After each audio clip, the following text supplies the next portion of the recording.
अस्सलाम वालेकुम दोस्तों, आप तमाम दोस्तों का, साथियों का एक बार फिर से स्वागत है, इस्तकबाल है और साथ-साथ खैर मकदम है हमारे इस यूट्यूब चैनल में। दोस्तों, इस वीडियो के माध्यम से मैं आपके लिए एक बहुत बड़ी जानकारी और ख़बर को लेकर हाज़िर हो चुका हूँ। ऑल इंडिया मजलिस इत्तेहादुल मुस्लिमीन पार्टी के इकलौते विधायक अख्तरुल ईमान बिहार के वो उम्रा करने के बाद अपना वतन बिहार पहुँच चुके हैं। दोस्तों, इस खबर में मैं आपको बताऊंगा कि उनके उम्राह करके लौटने के बाद बिहार की राजनीतिक का माहौल एकदम गर्म हो चुका है और भी ज़्यादा इसमें जो इंटरेस्ट है, जो मज़ेदार जो चीज़ें हैं, वो अब बढ़ने वाली है। दोस्तों, मैं आपको बताऊं, इसी साल 2025 में ही विधानसभा का बिहार में चुनाव होना है और ऐसे में अख्तरुल ईमान साहब ने उम्राह को ऐसे समय में किया है और ठीक चुनाव से पहले किया है।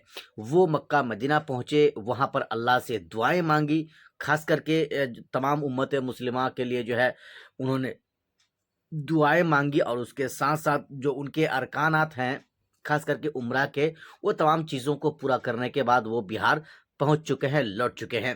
दोस्तों, अब ज़रा हम आपको बताते हैं अख्तरुल ईमान के बारे में।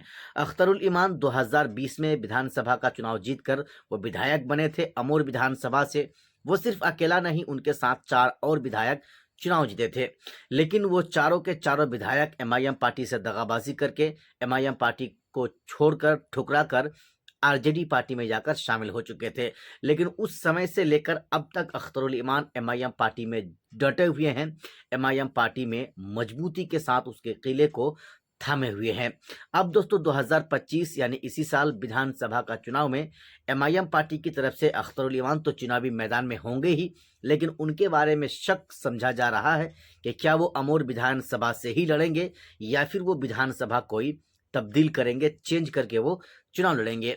हालांकि जब चुनाव का समय आएगा, ये उस वक्त की खबर होगी और उस वक्त हमें और आपको पता चल जाएगा कि अख्तरुल ईमान किस विधानसभा से विधायकी का चुनाव लड़ने जा रहे हैं।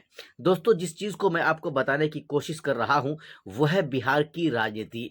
इस बार का जो चुनाव होगा, वो काफ़ी महत्वपूर्ण चुनाव होगा, खास करके महागठबंधन वालों के लिए, क्योंकि महागठबंधन वालों के पास सिवाय ओवैसी को अपने साथ में गठबंधन लेने का कोई उपाय नहीं है, कोई चारा नहीं है। आप इस बात को अच्छी तरह से जानते हैं। 2020 विधानसभा के चुनाव में सिर्फ सीमांचल में ही ओवैसी चुनाव लड़े थे, एमआईएम पार्टी चुनाव लड़ी थी और अब की बार तो सीमांचल के साथ साथ मिथिलांचल और मिथिलांचल को अपने साथ लिए पूरे बिहार में एमआईएम पार्टी मजबूती के साथ कदम आगे बढ़ा रही है। एमआईएम पार्टी के जो बड़े बड़े कार्यकर्ता हैं, जो बड़े बड़े ओहदेदारान हैं, जिनको जिम्मेदारी दी गई है, उन लोगों का कहना है, उन लोगों का मानना है कि हम तकरीबन 25 से 30 विधानसभा सीटों पर अपना उम्मीदवार जरूर उतारेंगे। दोस्तों, अगर ऐसा होता है तो 25 से 30 विधानसभा सीटों पर चुनाव लड़कर ओवैसी तो सरकार नहीं बना सकते हैं, एमआईएम पार्टी तो सरकार नहीं बना सकती है। लेकिन मैं आपकी जानकारी के लिए आपको बता दूं, दिल्ली में जिस तरह से कांग्रेस पार्टी ने अरविंद केजरीवाल का हाल बना दिया, वैसे ही एमआईएम पार्टी बिहार के अंदर तेजस्वी यादव, राहुल गांधी का वो हाल करने वाले हैं। दोस्तों, आप जानते हैं कि ओवैसी को अपने साथ में गठबंधन में लेने से महागठबंधन वालों का रास्ता साफ हो सकता है और महागठबंधन की सरकार बिहार में बन सकती है। अन्यथा ओवैसी को अपने साथ में ले लेंगे। दिल्ली में क्या हुआ? दिल्ली में दोस्तों यही चीजें हुई, यही चीजें सामने आई, देखने को मिला था। कांग्रेस पार्टी वाले कुछ ही सीट वहां पर गठबंधन में शामिल होकर मांग रहे थे, लेकिन अरविंद केजरीवाल ने उनकी एक ना मानी और उनको एक भी सीट चुनाव लड़ने के लिए नहीं दिया।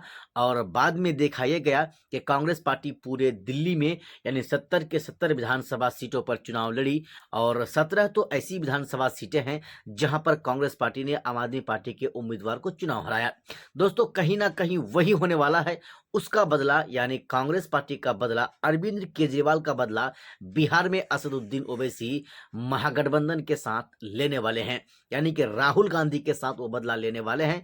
अगर ओवैसी को अपने साथ में गठबंधन में नहीं लेते हैं ये महागठबंधन वाले, तो ओवैसी भी इस बात को साबित कर देंगे कि ओवैसी भी क्या चीज है, एमआईएम पार्टी भी क्या चीज है।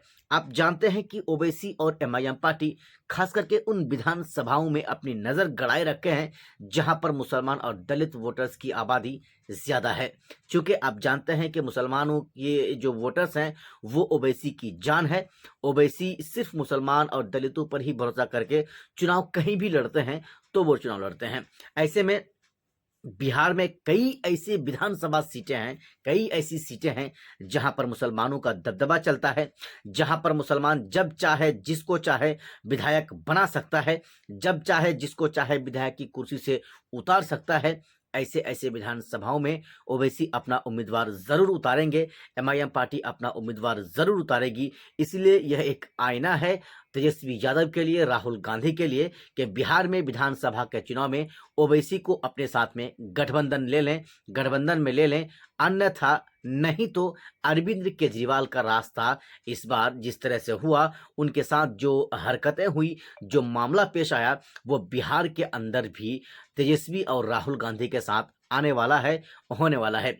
बाकी दोस्तों, आपने हमारा इस पूरा वीडियो को देखा, आपको क्या लग रहा है, मेरी इन बातों में कितनी दम है, कितनी सच्चाई है, आप हमें जरूर बताएं कि अगर ओवैसी को गठबंधन में नहीं लेता है तो क्या ओवैसी महागठबंधन का खेल बिगाड़ेगा? दोस्तों, आपको हमें जरूर बताना है।